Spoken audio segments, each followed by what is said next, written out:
Sometimes it's hard to see which body belongs to which component.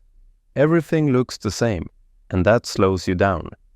Each component already has its own color in the browser and the timeline, but those colors aren't shown in the model by default.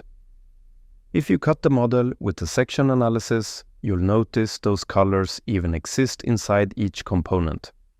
To show component colors in the workspace, press Shift plus N. It's quick if you remember your shortcuts.